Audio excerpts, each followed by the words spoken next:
غزوہ بدر میں جانے سے پہلے آقا کریم صلی اللہ علیہ وسلم نے صحابہ کرام سے مشورہ فرمایا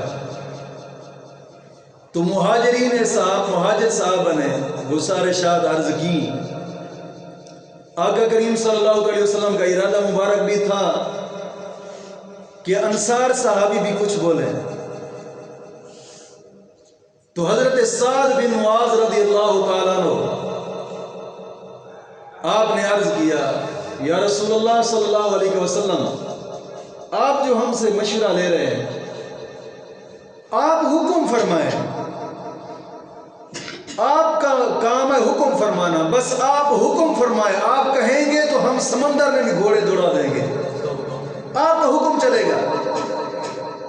یا رسول اللہ فرمائیے،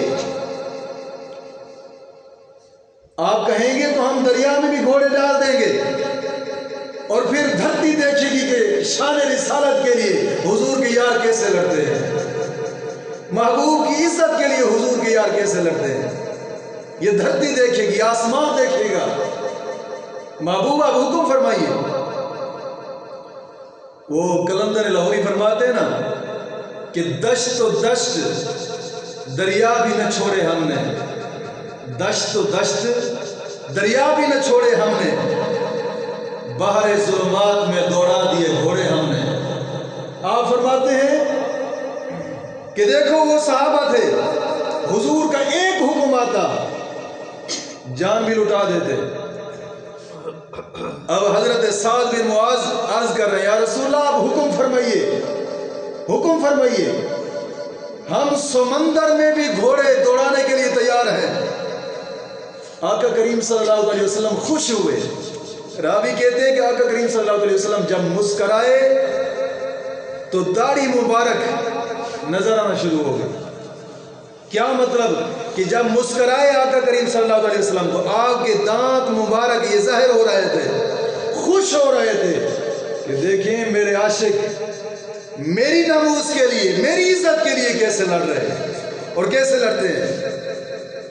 غزوہ بنی قریظہ میں حضرت سعد رضی اللہ تعالیٰ عنہ کو تیر لگا، آپ زخمی ہوئے، اس تیر سے آپ زخمی ہوئے، تو آقا کریم صلی اللہ علیہ وسلم نے حکم فرمایا کہ حضرت سعد کو مسجد کے قریب ٹھہرائیں۔ حضرت سعد رضی اللہ تعالیٰ عنہ کو مسجد کے قریب ٹھہرایا گیا۔ ہر نماز کے بعد اب پھر نوازشات دیکھیے کہ جس کی خاطر وہ لڑے، اور پھر اس آقا کی نظر کرم دیکھیے کہ آقا کریم صلی اللہ علیہ وسلم نے فرمایا کہ حضرت سعد کو مسجد کے قریب ٹھہرائیں۔ مسجد کے قریب ٹھہرایا گیا تو حضور ہر نماز کے بعد حضرت سعد کی عیادت کے لیے بھی جاتے اور آپ کی نظر کرم بھی فرماتے ہیں۔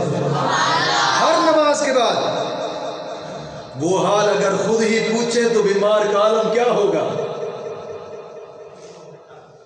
آپ خود ہر نماز کے بعد جاتے ہیں، اور پھر حضرت سعد بن معاذ رضی اللہ تعالیٰ عنہ کا وصال مبارک ہوا تو حضرت سعد کے جنازے میں 70,000 فرشتے اتر آئے۔ دیکھیں اس یار کی شان بھی کہ جس نے حضور کی ناموس کے لیے کہا تھا کہ حضور آپ حکم فرمائیں، آپ کے حکم پر ہم سمندروں میں بھی گھوڑے ڈال دیں گے۔ اب جب وصال ہوا تو 70,000 فرشتوں نے حضرت سعد کا جنازہ پڑھا ہے۔ وہ اسی شان والے۔